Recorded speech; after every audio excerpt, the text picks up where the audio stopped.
श्री राधे गोविंदा मन भजले हरि का प्यारा नाम है। गोपाला हरि का प्यारा नाम है। नंद लाला हरि का प्यारा नाम है। गोपाला हरि का प्यारा नाम है। नंद लाला हरि का प्यारा नाम है। श्री राधे गोविंदा मन भजले हरि का प्यारा नाम है। श्री राधे गोविंदा मन भजले हरि का प्यारा नाम है। गोपाला हरि का प्यारा नाम है। नंद लाला हरि का प्यारा नाम है। गोपाला हरि का प्यारा नाम है। नंद लाला हरि का प्यारा नाम है। सभी पुण्य आत्मा बाकी की लीला सुनिएगा। जैसे ही लोगों को खबर आग की तरह फैल गई, दूर दूर से लोग गोपाल का मंदिर देखने आने लगे। गोपाल की ईमानदारी की चर्चा चारों ओर होने लगी और धीरे धीरे लोग मंदिर में दान देने लगे। आज वही गोपाल गरीब किसान नहीं रहा।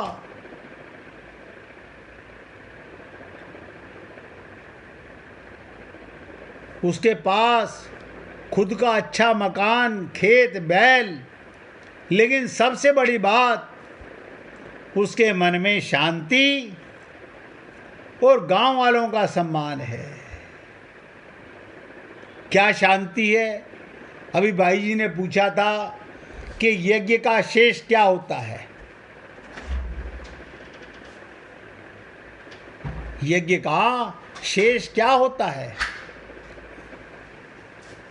शांति, आनंद। हर सुबह वो उठता और सबसे पहले अपने बनाए उस मंदिर में जाता जहाँ भगवान श्री कृष्ण की वही सोने की मूर्ति विराजमान है। तब उसे लगता उसने सही किया जो लालच को त्याग कर भगवान को अपनाया। अब आप सोच लीजिए, यही यज्ञ का शेष है। इसीलिए मैंने एक लीला सुनाई। आप संसार का सुख अपनाना चाहते हो, टेम्परेरी सुख अपनाना चाहते हो, या सीताराम आचार्य जी की बात को अपनाना चाहते हो, इस देह में हरि मिलत हैं। मैं तो केवल निवेदन करूंगा, विचार आपने करना है कि आप क्या पाना चाहते हो। संसार का सुख, संसार का धन, संसार का वैभव, संसार की मान बढ़ाई, या भगवान का प्रेम। जो कुछ संसार का चाहते हो वो एक दिन समाप्त होके रहेगा, एक दिन। लेकिन जिसको यज्ञ का शेष भगवान की अनुभूति हो गई, उसे फिर कभी माया के जंजाल में भटकना नहीं पड़ेगा। हे पुण्य आत्माओं, अब विचार करें कि बंधन का वास्तविक कारण क्या है। ऐसा होना चाहिए, ऐसा नहीं होना चाहिए, इस कामना से ही बंधन होता है। ये कामना संपूर्ण पापों की जड़ है। अब देखिएगा, अभी आप कामना के लिए सुनोगे बार बार, अतः कामना का त्याग करना अत्यंत आवश्यक है। वास्तव में कामना की कोई स्वतंत्र सत्ता नहीं है। कामना अभाव से उत्पन्न होती है। हमारे अंदर किस चीज़ की कामना? जिस चीज़ का अभाव है। हमारे पास एसी नहीं है, एसी की कामना। हमारे पास मकान नहीं है, मकान की कामना। हमारे पास धन नहीं है, धन की कामना। आप जो भी कामना करोगे वो माया की है, संसार की है, अभाव से उत्पन्न होता है। और स्वयं ध्यान दो, स्वयं सत स्वरूप में किसी प्रकार का अभाव है ही नहीं। मैं फिर देखो बोलने जा रहा हूं, या तो आप इसका जवाब पूछिएगा, अगर आपको समझ आ गया तो आप बताने का प्रयत्न कीजिएगा। हिंदी में बोल रहा हूं, स्वयं सत स्वरूप में किसी प्रकार का अभाव है ही नहीं और हो सकता भी नहीं, इसलिए स्वयं में कामना है ही नहीं। किसी भक्त को समझ आया हो तो बताइए, अगर नहीं समझ में आया तो पूछने का प्रयत्न कीजिएगा, अन्यथा मेरे बोलने का क्या लाभ? नहीं समझ आया गुरुजी। नहीं आया, बहुत सुंदर। अब ब्रिजमोहन जी बताना चाहते हैं, बोलिए ब्रिजमोहन जी। मैं ये कहना चाहता हूँ जी। स्वयं जब प्राण में पूर्ण है, हाँ, तो इसका मतलब उसको कोई चीज की जरूरत ही नहीं है। बहुत सुंदर। सब कुछ। और जब वो पूर्ण है, हर चीज में पूर्ण है, और स्वयं में स्वयं से ही संतुष्ट है, तो कामना भी नहीं रहेगी। बिल्कुल, बहुत सुंदर, आपने सही समझा। स्वयं माने आत्मा। ध्यान दीजिए, पूछिए राजकुमार जी, बोलिए। नहीं, मैं बता रहा हूँ, अगर हम अपने आप को आत्मा मानते हैं तो हमें दूसरे किसी चीज की भी यानी मानते हैं, यानी अभी भी डाउट है, मानते हैं? नहीं, हम जब ये जानते हैं कि मैं आत्मा हूँ तो हमें किसी जरूरत ही नहीं किसी चीज की भी। आत्मा का क्या काम? मैंने बताया सत स्वरूप। मेरे शरीर का सत स्वरूप नहीं है, ये मिट्टी का स्वरूप है, ये अज्ञान का स्वरूप है, ये पाप का स्वरूप है कि हम अपने को शरीर मानते हैं। हमें फिर गुरु की प्राप्ति नहीं हुई है अगर हमें सत स्वरूप का ज्ञान ना हो, हमें आत्मा का ज्ञान ना हो। तो ये सब मान के चलो, अभी हमें भगवत प्राप्ति का तो कोई काम ही नहीं है। स्वयं यानी स्वयं माने आत्मा को, सत्स्वरूप को किसी प्रकार का अभाव है ही नहीं, क्योंकि उसे परमात्मा मिला हुआ है। अब देखिए ब्रिजमोहन जी ने कितनी सुंदर बात कही। ये बता होने के बाद काय की कामना, काय की आप मुझे बताओ, जिससे आनंद का ज्ञान हो गया, मैं आनंद का अंश हूँ, अमृत का अंश हूँ, मैं कभी मरूंगा ही नहीं, वो क्या कामना करेगा? इस कूड़ा करकट की कामना करेगा? किसी प्रकार का अभाव है ही नहीं और हो सकता भी नहीं। इसलिए स्वयं में, स्वयं माने आत्मा में कामना है ही नहीं। वीना जी, आपने पूछा था कि हमें समझ नहीं आया, अब समझ में आया? हाँ जी। आ गया समझ में? हाँ जी। बताइए क्या समझ में आया? मतलब हम आत्मा,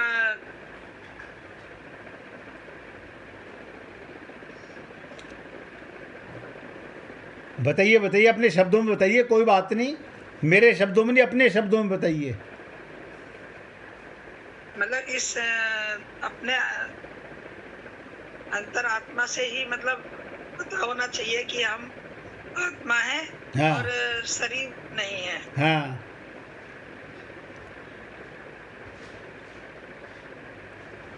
देखो फिर सुनो ध्यान से, अभी आप जाना नहीं, बहुत ध्यान से सुनिएगा। स्वयं, स्वयं माने आत्मा को। आत्मा कौन है? सत्स्वरूप। ये शरीर मिट्टी का रूप है, ये सत्स्वरूप नहीं है, ये तो मरने वाला है। मैं ब्राह्मण हूं, ब्राह्मण मरेगा। आप समझ रहे हैं? हमारे को इस बात का अहंकार हो जाता है, मैं तो ब्राह्मण हूं, मैं तो गॉड ब्राह्मण हूं। अरे बाबा, तुम जब तक तुम्हें अपना पता ही नहीं, सत्य का स्वरूप का ज्ञान नहीं है, शरीर का ही ज्ञान है, तो मरेगा। तो कहा स्वयं सत्य स्वरूप में किसी प्रकार का अभाव नहीं, उसे कोई चाहिए ही नहीं कुछ भी। क्यों? आत्मा को तो परमात्मा मिला हुआ है, उसमें कोई कामना हो ही नहीं सकती। कामना किसको होती है? जो अपने को शरीर मानता है। केवल भूल से शरीर आदि की, अब ध्यान दीजिएगा, भूल से शरीर आदि की असत पदार्थों के साथ अपनी एकता मानकर हमने अपने को सत होते हुए इस असत शरीर को मैं मान लिया, और इसके मानने से हमारे अंदर कामना पैदा हो गई। पूछिए ब्रजमोहन जी, पूछिए।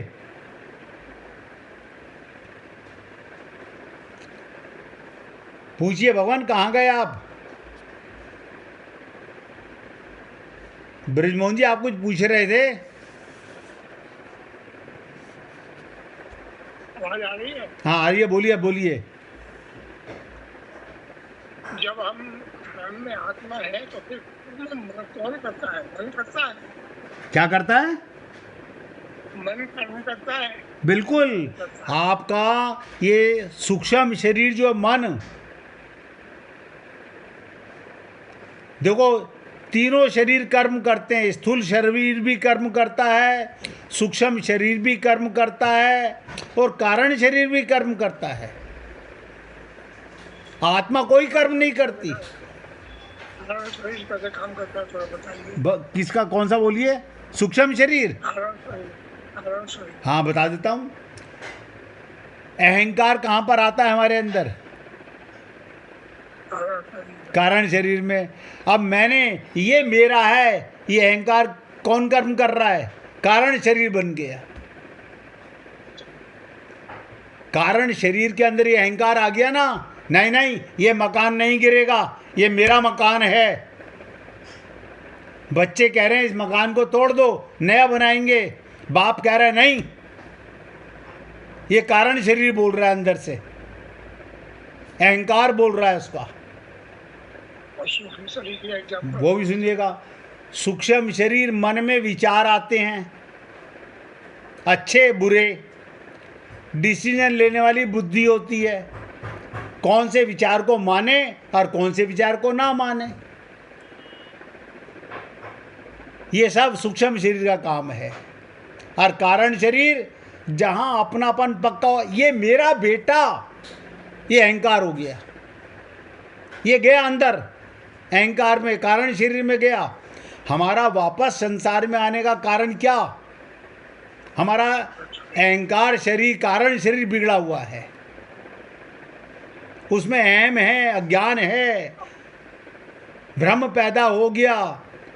उससे व्यक्ति पुनरपि जननम पुनरपि मरणम। जब एक बार हमें कोई गुरु मिल जाता है, हमें अपने तत्व ज्ञान हो जाता है, अपने स्वरूप का पता चल जाता है, तो सारा, ये देखो गोपी ने कितना सुंदर कहा, मेरे सर से फूटी मटकी मैं पानी भरन से छूटी। क्या मतलब? कि मेरे सर से शरीर की, सूक्ष्म शरीर की, कारण शरीर की, तीनों की मटकी फूट गई। अब मेरे ऊपर कोई बंधन नहीं है, क्योंकि मैं सदा कृष्ण के साथ आत्मा हूँ, परमात्मा के साथ हूँ। कोई बंधन ही नहीं रहा, मटकी फूट गई, तीनों शरीर समाप्त हो गए। और ये कैसे होते हैं? आत्मज्ञान के बाद, अपने सत स्वरूप के बाद फिर कोई कामना नहीं। स्थूल शरीर की और एग्जांपल दीजिएगा। किसका? स्थूल शरीर। स्थूल शरीर का देखिएगा।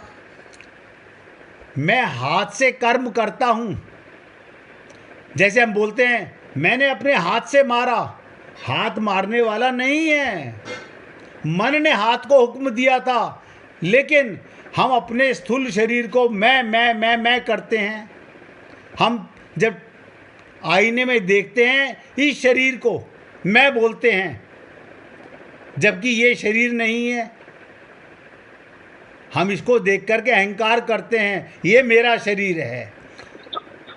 ये स्थूल शरीर जो मरे, जिसका जन्म होता है, जिसकी मृत्यु होती है, यही शरीर पैदा होता है, यही बड़ा होता है और यही समाप्त हो जाता है। अब समझ में आया वीना जी? अगर अभी भी नहीं आया है तो जबरदस्ती मत मानना। देखो, मैं ये चाहता हूं हर जीव को समझ आना चाहिए। ये सोच करके कि मुझे समझ नहीं आया मैं चुप कर लेती हूं ना, एक बार नहीं 50 बार पूछो। आप देखते हो ना, मिश्रा जी बंबई से पूछते हैं बार बार, क्योंकि वो जानना चाहते हैं, जिज्ञासा है मन के अंदर। अधूरा ज्ञान का लाभ नहीं है। डॉक्टर के पास जाते हो, दवाई समझ नहीं आ रही कैसे खानी है, आपने फीस दी है ना, आप 4 बार पूछते हो, डॉक्टर साहब दोबारा बताइए, अभी समझ नहीं आई। आपने मेरे पास समय दिया अपना, तो आपका फर्ज बनता है पूछने का। अब समझ आ गया है ना? चलिए अब ध्यान से सुनिएगा। केवल भूल से आप और हम लोगों ने अज्ञानतावश शरीर आदि को, शरीर आदि का मतलब जड़ पदार्थों को, शरीर जड़ है और संसार जड़ है, असत पदार्थों के साथ अपनी एकता मानकर, यानी हम चेतन, शरीर जड़,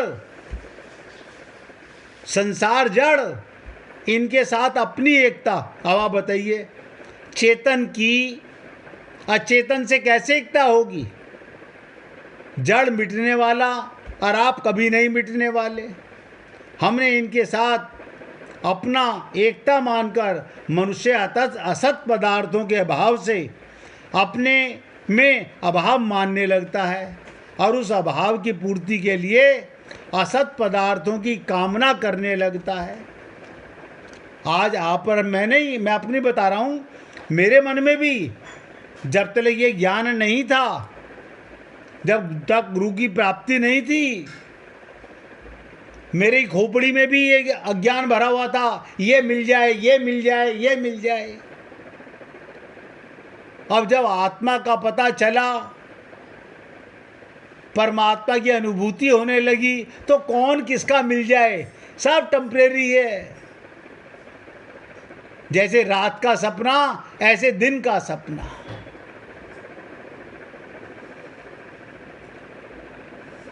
उस अभाव की पूर्ति के लिए असत पदार्थों की कामना हमारे मन में आने लगती है। अब फिर हम क्या कहते हैं, अब अपने लिए तो कुछ ना कुछ आदमी सोचेगा ही, अपनों के लिए तो सोचेगा ही। यही अज्ञान, हम अपनी खोपड़ी आप ही प्रश्न करते हैं और आप ही जवाब दे लेते हैं। और हम पूछते किनसे हैं? जो हमारे जैसे अपने को शरीर मानने वाले हैं, हम उन्हीं से पूछते हैं, सलाह करते हैं उनसे। और वो जैसे हम 5 फुट पानी में डूबे हुए हैं, वो 8 फुट पानी में डूबे हुए हैं, वो भी हमको यही सलाह देंगे। इसलिए इसे कहते हैं झोला छाप डॉक्टरों से। ध्यान दीजिएगा, सलाह करोगे तो इलाज कभी नहीं कर पाएंगे। ऐसे ही झोला छाप संत महात्माओं के चक्कर में पड़ जाएंगे, इन मंदिरों में बैठे हुए पंडितों के चक्कर में पड़ जाएंगे, तो कभी हमारा कल्याण नहीं होगा।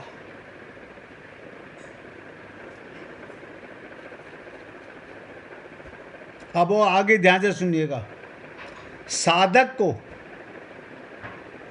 इस बात की तरफ ख्याल करना चाहिए, आरंभ और समाप्त होने वाली क्रियाओं से उत्पन्न और नष्ट होने वाले पदार्थों ही तो मिलेंगे। साधक को, हम लोगों को इस बात की तरफ ध्यान जाना चाहिए, आरंभ और समाप्त होने वाली क्रियाओं से उत्पन्न और नष्ट होने वाले पदार्थ ही तो मिलेंगे। ऐसे उत्पत्ति विनाशशील पदार्थों से मनुष्य के अभाव की पूर्ति कभी हो ही नहीं सकती।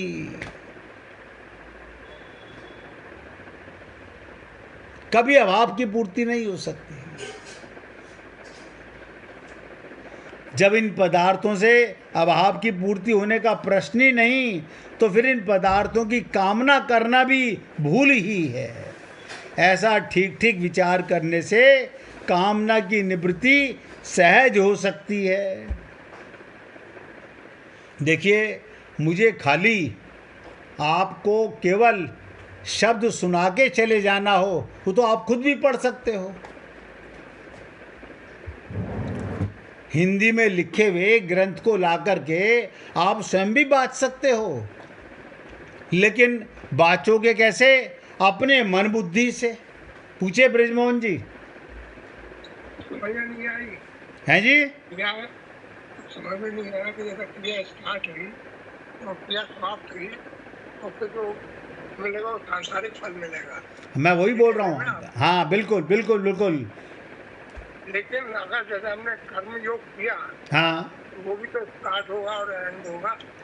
हाँ, तो सुनिए ना, कर्म माने सेवा, कर्म माने पाना नहीं।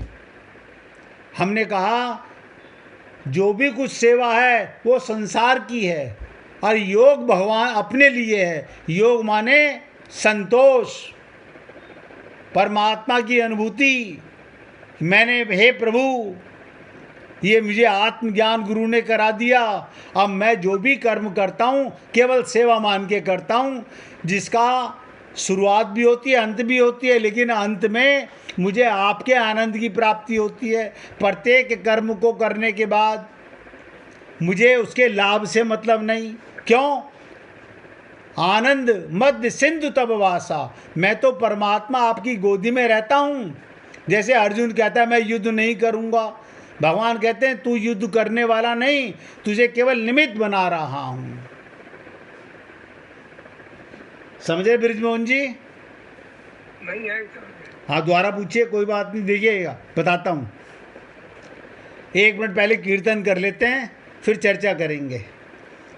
गोविंद गोविंद गोपाल भज मन गोविंद।